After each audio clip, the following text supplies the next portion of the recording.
Hey hello everyone welcome back to the overview classes. तो आज हम एमसीक्यूज करेंगे जो किस पे बेस होंगे, मेकिंग ऑफ द कॉन्स्टिट्यूशन के रिलेटेड, और कुछ एमसीक्यूज रहेंगे इसमें जम्मू कश्मीर पंचायती राज एक्ट 1989 के रिलेटेड। ओके, तो शुरू करते हैं अपने फर्स्ट एमसीक्यू के साथ। The constitution of India was framed bye, तो कॉन्स्टिट्यूशन ऑफ इंडिया किसने फ्रेम किया था? तो ये फ्रेम किया था कॉन्स्टिट्यूंट असेंबली ने। ओके, तो सबसे पहले कॉन्स्टिट्यूशन बनाने का आइडिया किसने दिया था? वो दिया था हमारे पास किसने? एम एन रॉय ने 1934 पे। ठीक है, कॉन्स्टिट्यूशन बनाने का आइडिया दिया था एम एन रॉय ने 1934 में। और फादर कौन है कॉन्स्टिट्यूएंट असेंबली के? वो है हमारे पास B R Ambedkar. Most important question बहुत बारी पूछा जाता है, अम्बेडकर। ठीक है, ये थे हमारे पास फादर किसके? कॉन्स्टिट्यूशन के। तो फ्रेम किसने किया था? इसका आंसर है constituent assembly. The original constitution of India was published at, original constitution of India publish कहाँ हुआ था? तो कहाँ हुआ था? ये पब्लिश हुआ था हमारे पास देहरादून में। और इसको लिखा किसने था? इसको लिखा था किसने? ओरिजिनल राइटर, हैंड रिटन किसने लिखा था? ये लिखा था बिहारी प्रेम बिहारी नारायण रायज़ादा। तो ये कैलीग्राफर कौन थे? लिखा किसने था कॉन्स्टिट्यूशन? ये लिखा था प्रेम बिहारी नारायण रायज़ादा ने। और ये कहाँ पे लिखा गया था? ये पब्लिश हुआ था देहरादून में। Okay, calligraphy of Hindi version of constitution done by, Hindi version. आप याद रखना कि जो मैंने आपको पीछे बताया कि कैलीग्राफी की कॉन्स्टिट्यूशन लिखा किसने था, वो लिखा था हमारे पास प्रेम बिहारी नारायण रायज़ादा ने। और इन्होंने किसमें लिखा था? एक इटालियन स्टाइल में लिखा था ये कॉन्स्टिट्यूशन। लेकिन इसको हिंदी वर्जन में किसने कन्वर्ट किया था? उसने कन्वर्ट किया था बसंत कृष्णा वाद्य। ठीक है, वसंत कृष्णा वाद्य ने जो है इसको कन्वर्ट किया था किसमें? हिंदी वर्जन में। तो हिंदी वर्जन में कॉन्स्टिट्यूशन को लिखा था वसंत कृष्णा वाद्य ने। और अगर आपको पूछा जाए ओरिजिनल हैंड रिटन किसने लिखा था, जो इटैलिक वर्जन में था, वो थे Prem Bihari Narayan Raizada. Okay, what was the symbol of the constituent assembly? तो हमारे कॉन्स्टिट्यूंट असेंबली का सिंबल क्या है? ठीक है, सिंबल है हमारे पास, सील क्या है हमारे पास? एलिफेंट। सिंबल को क्या बोला जाता है? सील। क्या है? एलिफेंट। याद रखना, असेंबली के भी 8 आपको अल्फ़ाबेट्स मिलेंगे, एलिफेंट के भी आपको 8 कैरेक्टर्स मिलेंगे। तो इससे आप रिलेट कर सकते हैं। तो सिंबल कौन सा है हमारी कॉन्स्टिट्यूंट असेंबली का? वो है elephant. Constitution of India was adopted by constituent assembly on, maximum बच्चे इसमें कंफ्यूज होते हैं कि कॉन्स्टिट्यूशन ऑफ इंडिया अडॉप्ट कब हुआ था। याद रखना, अडॉप्ट, एनेक्ट, एनफोर्समेंट, ये कुछ वर्ड्स हैं। अडॉप्ट पूछा जाएगा या आपको एनेक्ट पूछा जाएगा। तो ये हुए थे कौन से? डी ऑप्शन है हमारे पास यहाँ पे, 26 नवंबर 1949 में। ठीक है, ये हुआ था अडॉप्ट, या आपको पूछा जाएगा एनेक्ट कब हुआ था? 26 नवंबर 1949 को। ओके, लेकिन कॉन्स्टिट्यूशन ऑफ इंडिया इफेक्ट में कब आया था? ठीक है, ये एनफोर्समेंट कब हुई थी इसकी? जब एनेक्ट पूछा जाएगा तो उसका आंसर होगा 26 नवंबर 1949। जब लिखा जाएगा इफेक्ट में कब आया था या एनफोर्समेंट कब हुई थी? एनफोर्समेंट हुई थी इसकी कब हुई थी? 26 जैन 1950 में। ओके, तो इसका आंसर क्या है? 26 जैन 1950 में। अब आप पूछोगे कि इस दिन अगर बन गया था हमारा कॉन्स्टिट्यूशन, तो इसी दिन क्यों नहीं ये एनफोर्समेंट में आ गया था? तो इसका एक आंसर ये है कि जवाहरलाल नेहरू जी ने एक हिस्टोरिकल इंपॉर्टेंस देने के लिए, ठीक है, 26 जैन जो डेट है ना, उसको एक हिस्टोरिकल इंपॉर्टेंस देने के लिए, मींस क्या था 26 जनवरी को, और क्या हुआ था 26 जनवरी 1930 को पूर्ण स्वराज डे भी सेलिब्रेट किया जाता है। तो 26 जैन को एक हिस्टोरिकल इंपॉर्टेंस देने के लिए हमने कौन सी डे चुनी थी? 26 जैन 1950। और इसी दिन को बोला जाता है क्या? Republic day. और 26 और इसको 26 नवंबर 1949 को क्या बोला जाता है? इसको बोला जाता है कॉन्स्टिट्यूशनल डे या नेशनल लॉ डे भी बोला जाता है। ओके,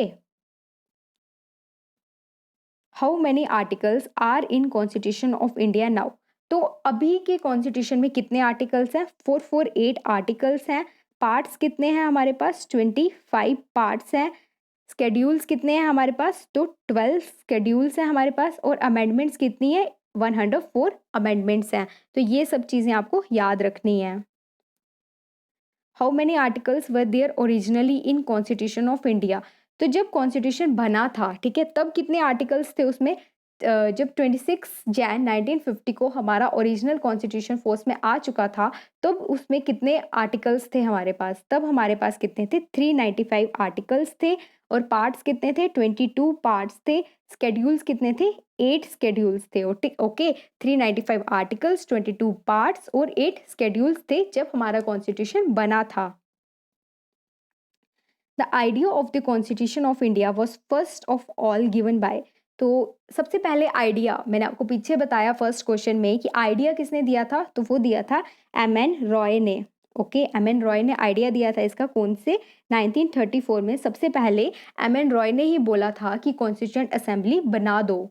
ओके, तो इसके 1934 में इसने बनाया था। एक बात आप याद रखना कि जो महात्मा गांधी थे ना, वो जो है इस पूरी कॉन्स्टिट्यूएंट असेंबली के मेंबर नहीं थे। महात्मा गांधी इसके मेंबर नहीं थे, जिन्ना जो था वो भी इसका मेंबर नहीं थे। ठीक है, 2 लोग थे जिन्होंने अपनी मर्जी से कहा था कि हम कॉन्स्टिट्यूएंट असेंबली के मेंबर नहीं बनना चाहते। वो कौन थे? महात्मा गांधी और जिन्ना। ओके, तो इसका आंसर क्या होगा? इसका आंसर है M.N.. Roy. Who was the chief secretary of the constituent assembly? तो चीफ सेक्रेटरी कौन था कॉन्स्टिट्यूएंट असेंबली का? वो थे हमारे पास H.B.R. आयंगर। ठीक है, H.B.R. आयंगर जो थे वो चीफ सेक्रेटरी थे कॉन्स्टिट्यूएंट असेंबली के। अगर मैं बात करूं, एम.एन. रॉय ने सबसे पहले आइडिया दिया था कॉन्स्टिट्यूशन का। B.R. रॉय ये कौन थे? ये थे हमारे पास कॉन्स्टिट्यूशनल एडवाइजर या लीगल एडवाइजर। ठीक है, कॉन्स्टिट्यूशन एडवाइजर कौन थे? B.N. राव। आइडिया किसने दिया था कॉन्स्टिट्यूशन का? M.N. रॉय। और चीफ सेक्रेटरी कौन था कॉन्स्टिट्यूएंट असेंबली का? वो थे हमारे पास H.B.R. आयंगर। और फादर ऑफ कॉन्स्टिट्यूशन कौन थे? वो थे B.R. Ambedkar. The 8th schedule of Constitution of India originally had how many languages? जो 8th शेड्यूल था हमारे पास, उसमें ओरिजिनली कितनी लैंग्वेजेस थी? याद रखना, ओरिजिनली पूछी गई हैं। ओरिजिनली 14 ऑफिशियल लैंग्वेजेस थी हमारे पास। ठीक है, 14 लैंग्वेजेस थी ओरिजिनली हमारी, और अभी फिलहाल अभी देखा जाए तो 22 लैंग्वेजेस हैं। ठीक है, अभी कितनी लैंग्वेजेस हैं? 22, लेकिन ओरिजिनली कितनी थी? 14। Who was the chairman of the drafting committee of the Constituent Assembly? Most important question कि चेयरमैन कौन था ड्राफ्टिंग कमेटी का? कॉन्स्टिट्यूएंट असेंबली की जो ड्राफ्टिंग कमेटी थी उसका चेयरमैन कौन था? उसके चेयरमैन थे हमारे पास doctor B.R. Ambedkar. Drafting committee क्या था? ड्राफ्टिंग कमेटी वो कमेटी थी जिन्होंने एक ड्राफ्ट प्रिपेयर किया था कॉन्स्टिट्यूएंट असेंबली का। ठीक है, कि क्या क्या होगा कॉन्स्टिट्यूएंट असेंबली का, एक पूरा ड्राफ्ट बनाया था। और ये फोर्स में कब आई थी? ये कब आई थी फोर्स में? ये आई थी 29 अगस्त 1947 को। ठीक है, कब बनी थी ये? 29 अगस्त 1947 में बनी थी हमारे पास ड्राफ्टिंग कमेटी। और इसके ओरिजिनली कितने मेंबर्स थे ड्राफ्टिंग कमेटी के? याद रखना, 7 मेंबर्स थे। 29 अगस्त 1947 को अडॉप्ट हुई थी और 7 मेंबर्स हैं ड्राफ्टिंग कमेटी के। और फादर कौन है? B.R. अम्बेडकर। B.R. अम्बेडकर को हम मैन ऑफ मॉडर्न मनु भी बोलते हैं। मैन ऑफ मॉडर्न मनु बोला जाता है B.R. अम्बेडकर को। फादर ऑफ द कॉन्स्टिट्यूशन बोला जाता है B.R. अम्बेडकर को। Okay, the election commission of India is not concern with the elections of, तो इलेक्शन कमीशन किसकी इलेक्शन के लिए रिस्पॉन्सिबल नहीं है? किसकी इलेक्शन जो है वो इलेक्शन कमीशन नहीं करवाती है। वो किसकी नहीं करवाती है? वो किसकी? पंचायत और म्यूनसिपैलिटीज़ की जो है वो इलेक्शंस नहीं करवाती है।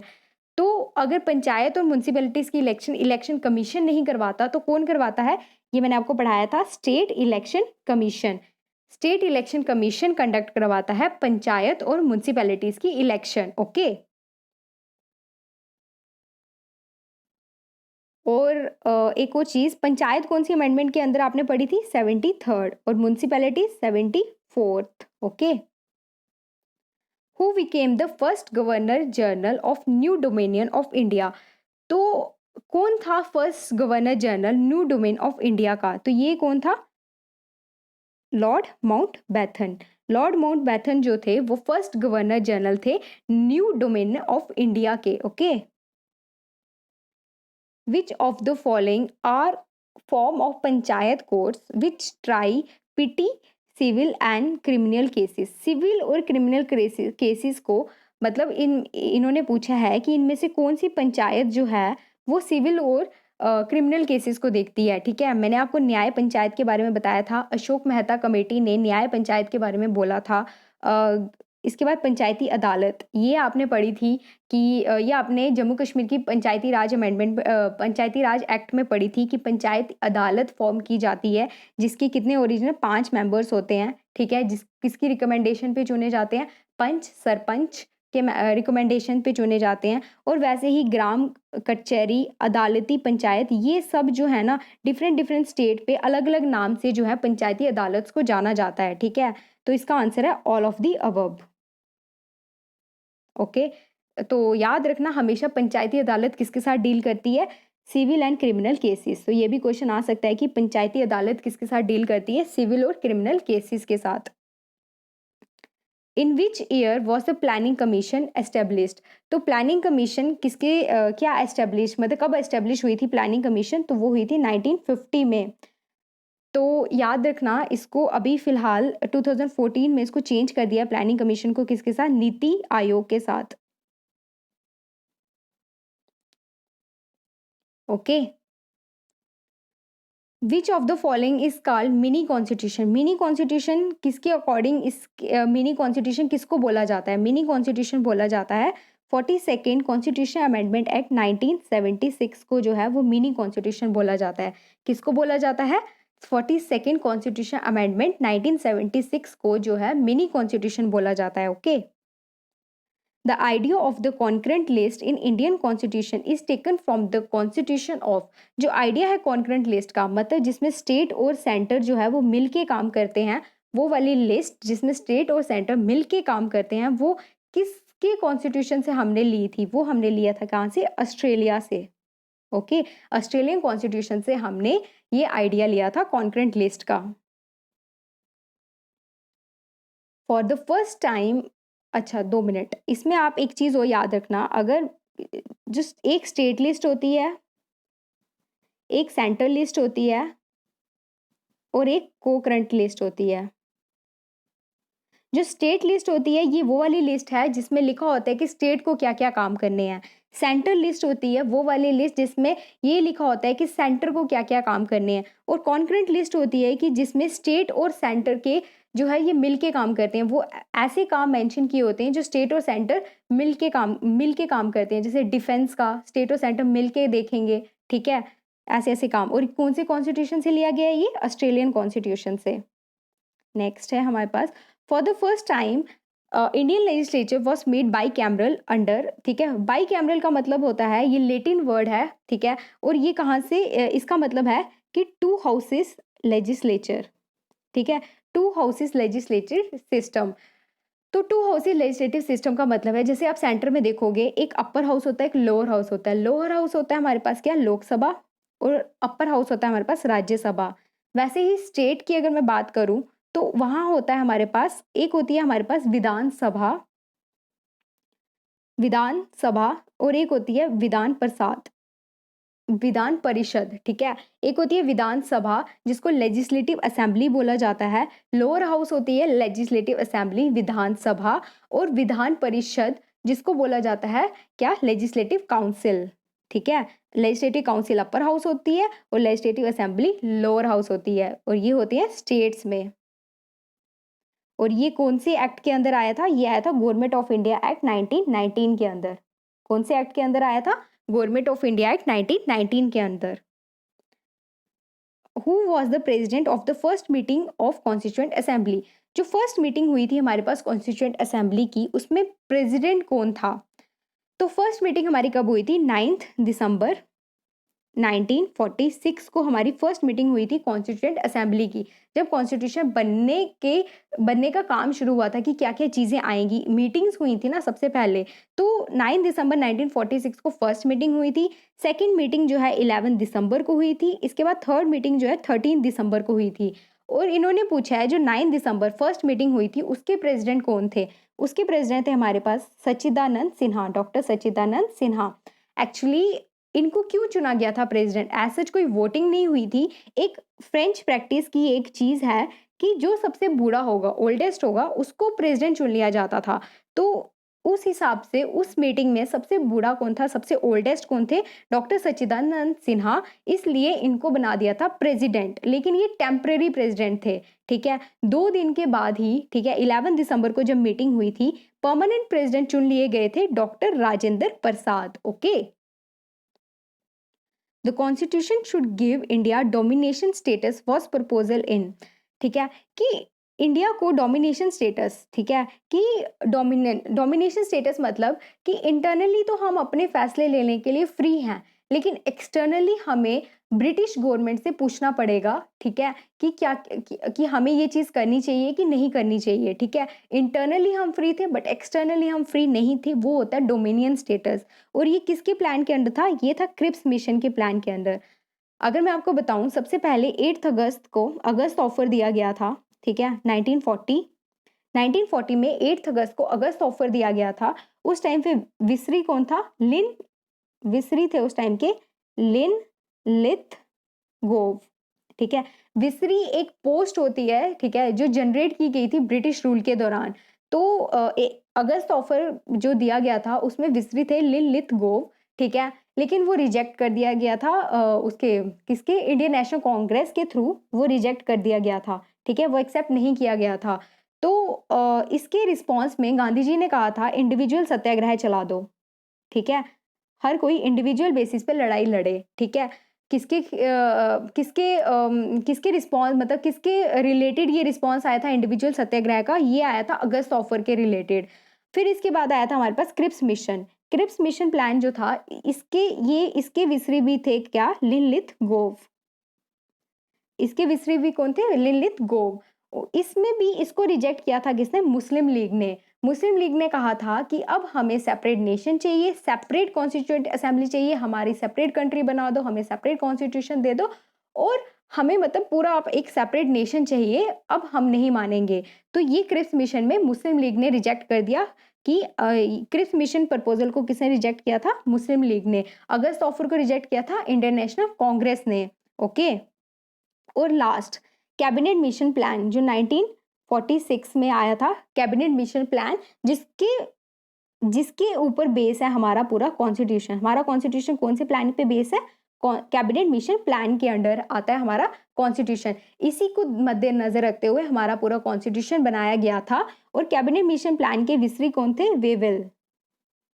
और इसके 3 मेंबर्स हैं, एक है एलेक्जेंडर, एक है लॉरेंस, और एक है क्रिप्स।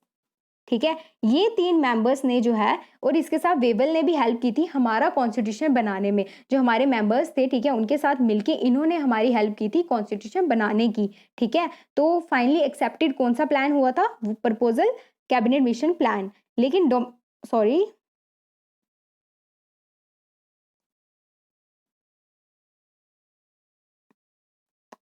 तो डोमिनियन स्टेटस की जो बात की गई थी, ठीक है, डोमिनियन स्टेटस की जो बात की गई थी वो की थी हमारे किसके अंडर थी, डोमिनियन स्टेटस की बात की गई थी हमारे क्रिप्स मिशन प्लान के अंडर।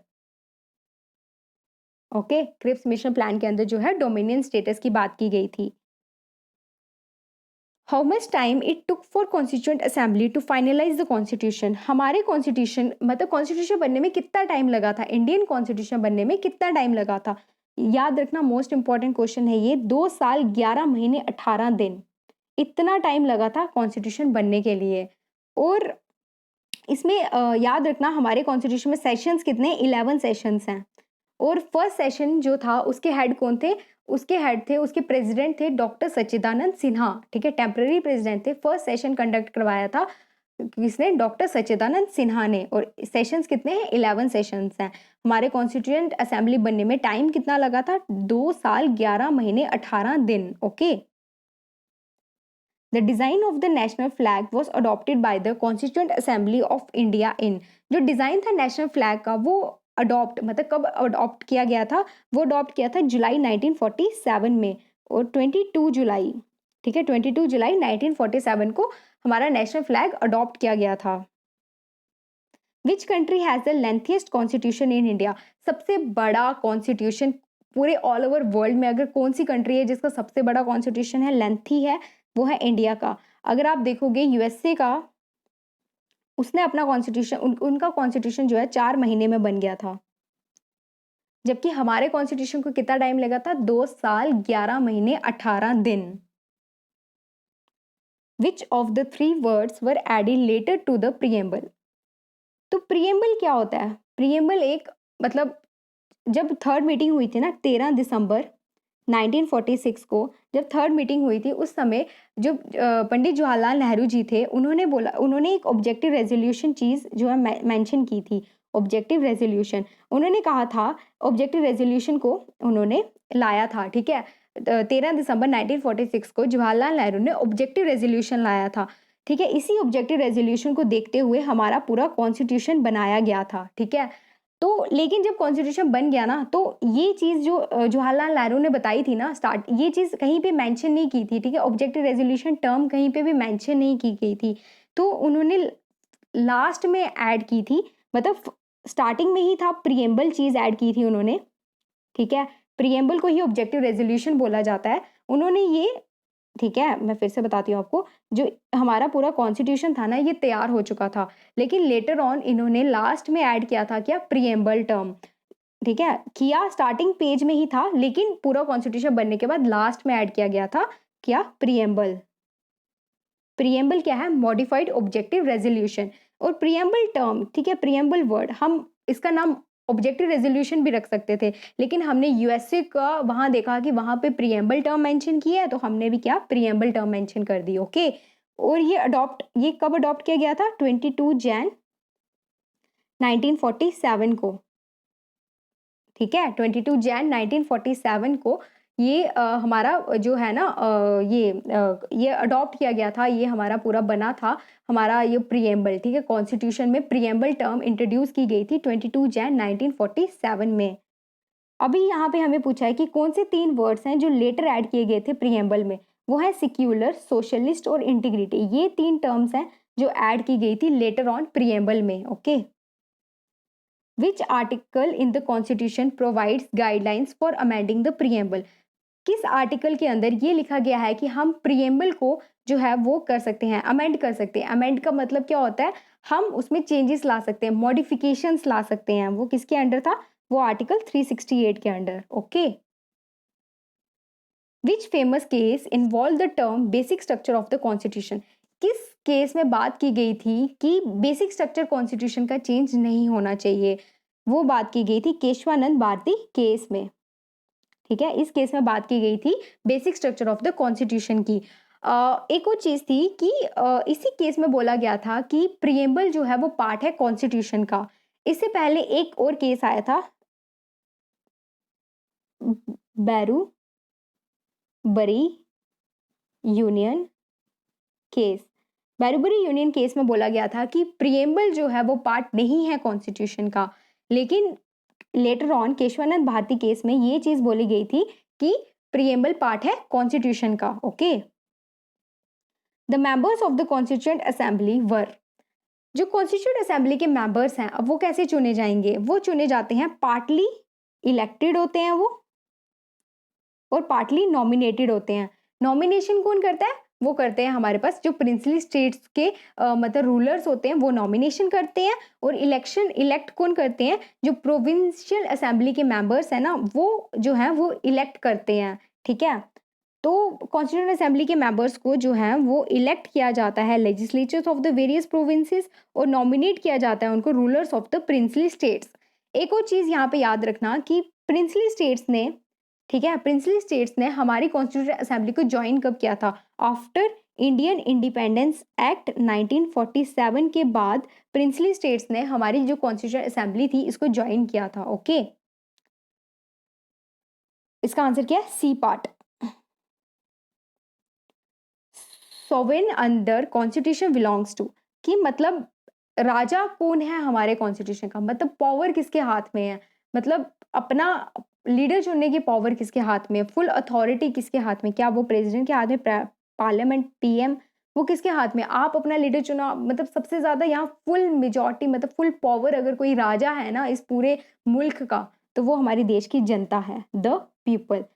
जनता जिसको वोट देगी वही चुना जाएगा, वही लीडर बनेगा, वही हमारी पूरी कमान संभालेगा। मतलब पावर किसके पास है? लोगों के हाथ में है। वो किसी को बना भी सकती है और बिगाड़ भी सकती है। तो यही पूछा गया है कि पावर किसके हाथ में, फुल अथॉरिटी राजा कौन है इस पूरे इंडिया का, वो हमारी देश की जनता, the people. How many sections are in the Panchayati Raj act 1989? कितनी सेक्शंस हैं 1989 के दौरान? सेक्शन कितनी है? 83 सेक्शंस हैं। ओके। और चैप्टर्स कितने हैं हमारे जम्मू कश्मीर पंचायती राज एक्ट में? चैप्टर्स हैं हमारे पास 14। अगर 1989 की बात की जाए तो 14 चैप्टर्स हैं।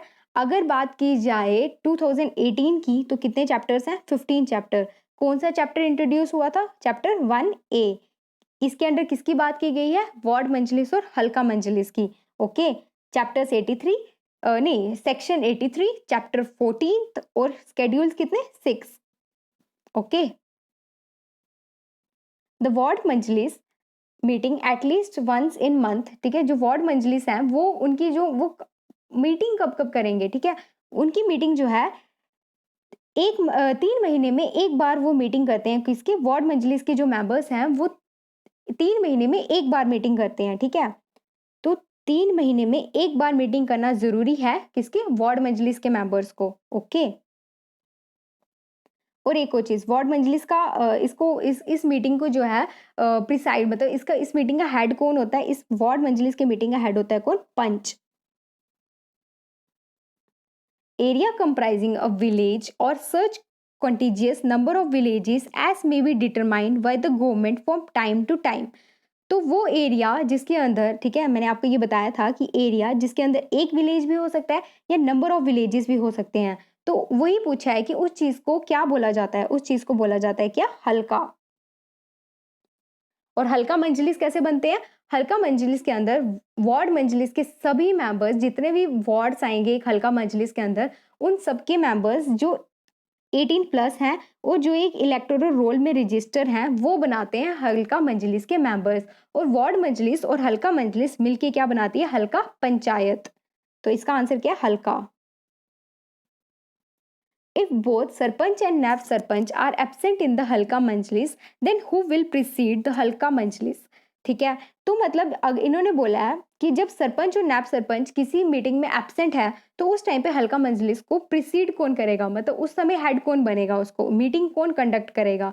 अगर सरपंच एब्सेंट हो तो नैब सरपंच करता है, लेकिन अगर दोनों एब्सेंट हो तो कौन करता है?